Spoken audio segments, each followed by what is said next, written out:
Heavy positive. ആ heavy positive പറയാൻ മാത്രമുള്ള പടമാണോ എന്ന് ഞാൻ ഇരുന്ന് കുറേ ആലോചിച്ചു. എനിക്കങ്ങോട്ട് അത് ഹെവി പോസിറ്റീവ് പറയേണ്ട പടമായിട്ട് തോന്നുന്നില്ല.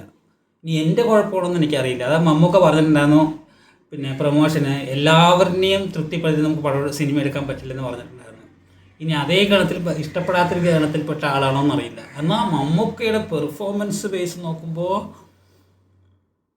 സൂപ്പർ സൂപ്പർ പറഞ്ഞാൽ സൂപ്പർ.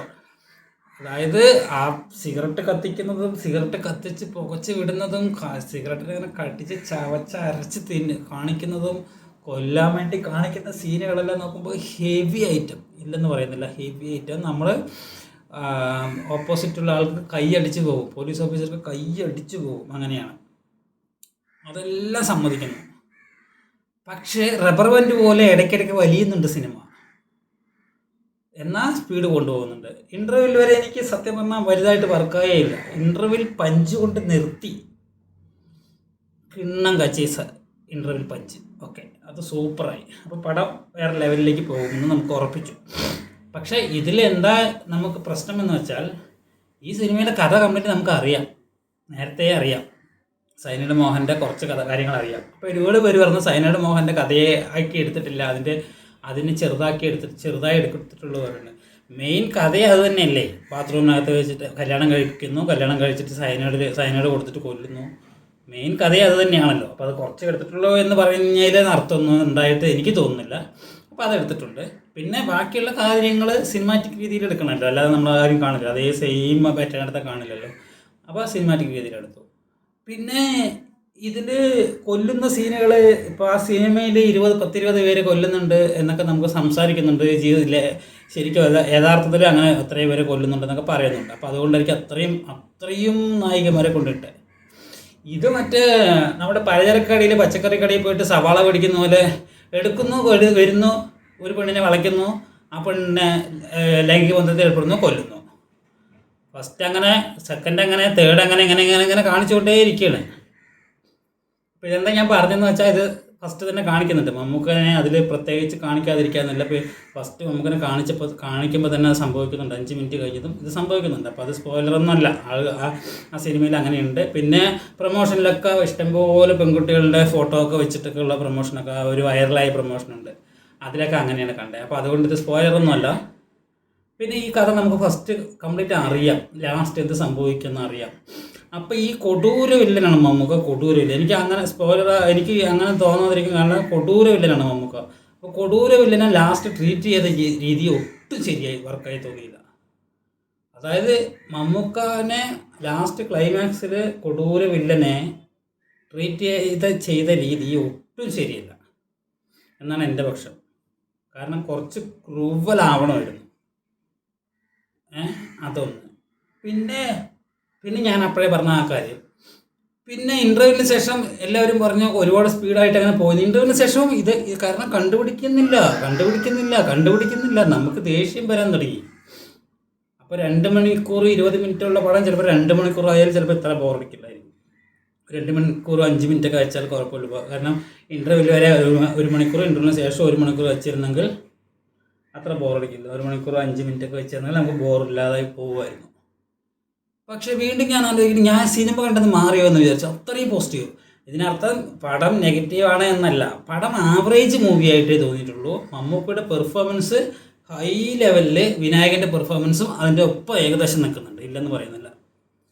അല്ലാതെ അതിലിപ്പോൾ ഈ പറയുന്നത്രയൊക്കെ പോസിറ്റീവ് അതായത് ഓരോരുത്തരുടെ റിവ്യൂ കേട്ടപ്പോൾ ഞാൻ അന്തം വിട്ട് പോവുകയാണ്. എന്താ നമ്മൾ ഇവരുടെയൊക്കെ റിവ്യൂ കണ്ടിട്ട് നമ്മൾ സിനിമയ്ക്ക് പോയ ആളുകളാണ്.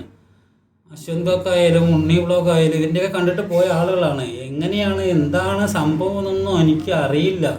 പിന്നെ സീക്രട്ട് ഏജൻറ്റ് സായി കൃഷ്ണൻ്റെ റിവ്യൂ കാണാതിരിക്കുന്നത് നല്ലത്. അത് ഏത് പടത്തിനും പോസിറ്റീവ് പറയുന്ന ആളാണ്. അപ്പോൾ അത് പോട്ടെ. പക്ഷേ എനിക്കറിയില്ല, ഇനിയിപ്പോൾ എനിക്ക് ഇഷ്ടപ്പെടാതെ ആയിരിക്കും. പടത്തിന് കുഴപ്പമുണ്ടെന്നല്ല അതിനർത്ഥം. പക്ഷേ എനിക്ക് ഇഷ്ടപ്പെടാതെ ആയിരിക്കും. ഇഷ്ടപ്പെട്ടില്ല കാരണം പടം തീരെ ഇഷ്ടപ്പെട്ടില്ല എന്നല്ല കേട്ടോ പറഞ്ഞത്.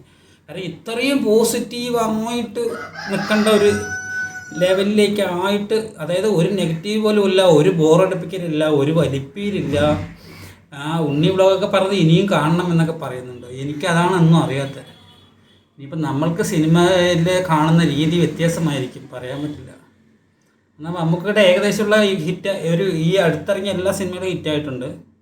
മമ്മൂട്ടി കമ്പനിയുടെ സിനിമകളെല്ലാം ഹിറ്റായിട്ടുണ്ട്, അതൊക്കെ എനിക്ക് ഇഷ്ടപ്പെട്ടിട്ടുണ്ട്. പിന്നെ ഇതെന്താ അറിയില്ല. എന്തായാലും നിങ്ങൾക്ക് ഒരുപാട് റിവ്യൂവേഴ്സിനെ പിന്നെ പോസിറ്റീവ് റിവ്യൂ മാത്രമാണല്ലോ വരുള്ളൂ. PR വർക്ക് നന്നായിട്ട് വർക്ക് ചെയ്യുമ്പോൾ പോസിറ്റീവ് റിവ്യൂ ആണല്ലോ വരുള്ളൂ. അതുകൊണ്ട് നമ്മൾ മൊബൈൽ നോക്കുന്ന സമയത്ത് ഫുൾ പോസിറ്റീവ് റിവ്യൂ കാണുന്നതായിരിക്കും, നെഗറ്റീവ് ഉണ്ടാവുമായിരിക്കും, അറിയില്ല.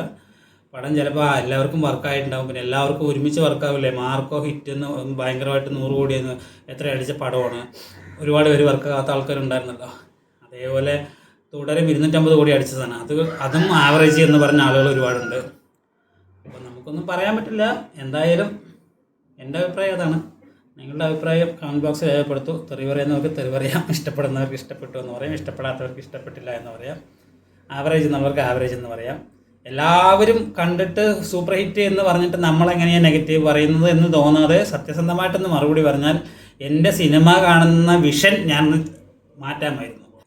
ഇപ്പോഴും ഞാൻ പറയുന്നു, പടം ഫ്ലോപ്പ് എന്നല്ല ഞാൻ പറഞ്ഞത്. പടം നന്നായിട്ടുണ്ട്, ആവറേജ് മൂവി ആയിട്ടേ എനിക്ക് തോന്നിയതുള്ളൂ. ആവറേജിന് തൊട്ട് മുകളിലായിട്ടുള്ള തോന്നിയുള്ളൂ. മമ്മൂക്കയുടെ പെർഫോമൻസ് ബേസ് നോക്കുമ്പോൾ അപാര പെർഫോമൻസ്. ഓക്കെ, മമ്മൂക്കയുടെ പെർഫോമൻസ് നമ്മൾ ഇപ്പോഴൊന്നുമല്ല കാണുന്നത്, വർഷങ്ങളായിട്ട് കണ്ടുകൊണ്ടിരിക്കുകയല്ലേ. അപ്പോൾ അത് മമ്മൂക്കയുടെ വില്ലനായാലും ശരി, നായകനായാലും ശരി, നല്ല സൈലൻ്റ് വാത്സല്യം പോലത്തെ സിനിമയിൽ ആയാലും ശരി, അതൊക്കെ ഇപ്പോൾ വേണമെങ്കിൽ മമ്മൂക്കയ്ക്ക് അഭിനയിക്കാൻ പറ്റും. ചിലപ്പോൾ ഒരുപക്ഷെ ലാലേട്ടന് അങ്ങനത്തെ പടങ്ങൾ ഇപ്പോൾ സാധിക്കില്ലായിരിക്കും, ആ സ്റ്റാറിൻ്റെ ഉള്ളതുകൊണ്ട്. പക്ഷെ മമ്മൂക്കയ്ക്ക് എപ്പോൾ വേണമെങ്കിലും ഏത് രീതിയിൽ വേണമെങ്കിലും അഭിനയിക്കാനുള്ളൊരു സാധ്യത കിടക്കുന്നുണ്ട്. കാരണം ലാലേട്ടന് ഒരു വില്ലൻ പോലും മലയാളത്തിലില്ല. ലാലേട്ടനെ സംബന്ധിച്ച് ലാലേട്ടൻ്റെ സ്റ്റാറിൻ്റെ ആ ലെവലിലേക്ക് വളർന്നു. നമുക്ക് അംഗീകരിക്കാൻ പറ്റുന്നൊരു വില്ലൻ പോലും മലയാള സിനിമയിൽ സത്യം പറഞ്ഞാൽ ഇല്ല. ആ ലെവലിലേക്ക് ലാലേട്ടൻ്റെ സ്റ്റാർഡം വളർന്നു പോയതുകൊണ്ട്. പക്ഷേ മമ്മൂക്കയ്ക്ക് അങ്ങനെയല്ല. മമ്മൂക്ക അഭിനയ പ്രാധാന്യമുള്ള ഏത് ലെവലിൽ നോക്കിയാലും മമ്മൂക്ക ഞെട്ടിച്ചുകൊണ്ടിരിക്കുന്ന, അതിലൊന്നും നമ്മളൊരു കുറ്റവും പറയുന്നില്ല. മമ്മൂക്കയുടെ ആ ഗ്ലാമറിൽ തന്നെ നമുക്ക് 200 രൂപ 250 രൂപ കൊടുത്ത് സിനിമ കാണാം. കാരണം ആ സിനിമ ഈ 74-കാരൻ്റെ അഴിഞ്ഞാട്ടമായിട്ട് നമുക്ക് തോന്നും, ഇല്ലെന്ന് പറയുന്നില്ല. പക്ഷേ ഈ നെഗറ്റീവ് ഇല്ല എന്ന് പറഞ്ഞിട്ട് ഇത്രയും പോസിറ്റീവ് കൊടുക്കുന്നത് കാണുമ്പോൾ ഇതിൽ ഒന്നുമില്ലെന്ന് തോന്നുന്നില്ല. കാരണം ആളുകളിപ്പോൾ നമ്മൾ ജനങ്ങളുടെ റിലീസ് ദിവസം കണ്ടിട്ട് അത് നമ്മൾ കൂടുതൽ അംഗീകരിച്ചിട്ട് ഒരു കാര്യമില്ല. കാരണം റിലീസ് ദിവസം ഫുൾ ഫാൻസുകാരും റിവ്യൂ പറയുന്നവരാണ് പോകുന്നത്. പക്ഷേ സത്യസന്ധമായ റിവ്യൂകൾ ഒരുപാട് പേര് വരുന്നതാണ്. പക്ഷേ ഈ സിനിമയിൽ സത്യസന്ധയായിട്ടുള്ള റിവ്യൂ ഉണ്ടോ എന്ന് എനിക്ക്, കാരണം ഇപ്പോൾ ഉണ്ണി വ്ളോഗ് ചില കാര്യങ്ങളൊക്കെ പറയുമ്പോൾ ചില സിനിമകൾക്ക് ആർക്കും ഇഷ്ടപ്പെടാത്ത സിനിമകളൊക്കെ ഇഷ്ടപ്പെടാറുണ്ട്. അങ്ങനെയൊക്കെ അതിൽ അവർ ചെറിയ ഇതുപോലെ നോക്കിയിട്ട് സംസാരിക്കാറുണ്ട്. അതുപോലെ നമ്മുടെ അശ്വൻ ഗോക്കാണെങ്കിലും സംസാരിക്കാറുണ്ട്. പിന്നെ അങ്ങനെ ഒരുപാട് പേര് സംസാരിക്കും. നമ്മൾ അങ്ങനെ കൂടുതൽ കാണുന്നത് അശ്വൻ ഗോക്കിൻ്റെ ഉണ്ണി വ്ളോഗിൻ്റെയൊക്കെയാണ് റിവ്യൂ കാണാറുള്ളൂ. പക്ഷേ ഇതിൽ ഒരു 10 പേരുടെ റിവ്യൂ എങ്കിലും ഞാൻ ഇതിൽ കണ്ടിട്ടുണ്ടാവും. ഞാൻ കണ്ടിട്ട് മതിയായി. അപ്പോൾ ഞാൻ ഈ സിനിമ കണ്ടത് മാറിപ്പോയെന്ന് എനിക്ക് തോന്നി. കാരണം നെഗറ്റീവ് ഇല്ലാത്തൊരു സിനിമ എന്ന രീതിയിലാണ് എല്ലാവരും അതിനെ പറയുന്നത്. അതായത് ഈ വളർന്നു നിൽക്കുന്ന മമ്മൂട്ടി ആയതുകൊണ്ട്, മമ്മൂട്ടിയുടെ പെർഫോമൻസ് കൊണ്ട് ഇതിലെ നെഗറ്റീവ് ചിലപ്പോൾ ആളുകൾക്ക് കാണാതെ പോയതായിരിക്കും, അല്ലെങ്കിൽ ഇതിൻ്റെ വലിപ്പിക്കൽ കാണാതെ പോയതായിരിക്കും. ഇപ്പോൾ ഇൻ്റർവ്യൂവിൽ വരെ വലിപ്പിക്കലുണ്ടായിരുന്നു. ഇൻ്റർവ്യൂവിൻ്റെ ബ്ലോക്ക് ഭയങ്കര ഒരു അസാധ്യ ഇത് കൊണ്ടുവന്നപ്പോൾ അത് സെറ്റപ്പായി.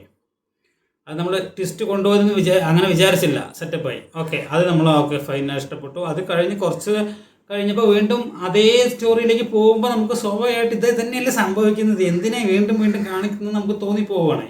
ചില സിനിമകളിൽ കാണിക്കാറില്ലല്ലോ അങ്ങനെ, അപ്പോൾ തോന്നിപ്പോവുകയാണ്. ഒരുപാട് സിനിമകൾ, ഇപ്പോൾ ഗരുഡൻ പറഞ്ഞ സിനിമയിൽ ബിജു മേനോൻ കൊല്ലുന്നുണ്ട്. പക്ഷേ അത് ഫ്ലാഷ് ബാക്കിൽ പറയുകയാണ്, ഇന്ന വർഷം ഇന്നവരെ കൊന്നിട്ടുണ്ടെന്നൊക്കെ പറയുകയാണ്. അതേപോലെയൊക്കെ ചെറുതായി പറയാതെ എല്ലാവരും കൊന്നുകൊണ്ടേയിരിക്കുന്നു. ഞാൻ നേരത്തെ പറഞ്ഞ പോലെ പച്ചക്കറി കടയിൽ പോയിട്ട് സവാള തിരഞ്ഞെടുക്കുന്ന പോലെ ഒന്നിനെ എടുക്കുന്നു കൊല്ലുന്നു, ഒന്നിനെ എടുക്കുന്നു കൊല്ലുന്നു, ഒന്നിനെ എടുക്കുന്നു കൊല്ലുന്നു. അതുകൊണ്ട് നെഗറ്റീവ് ഇല്ല. അപ്പോൾ എന്താ അറിയില്ല, എനിക്ക് തോന്നി ഒരു പടം ആവറേജ് മൂവിയാണെന്ന്. എന്തായാലും ഓക്കെ, ബൈ.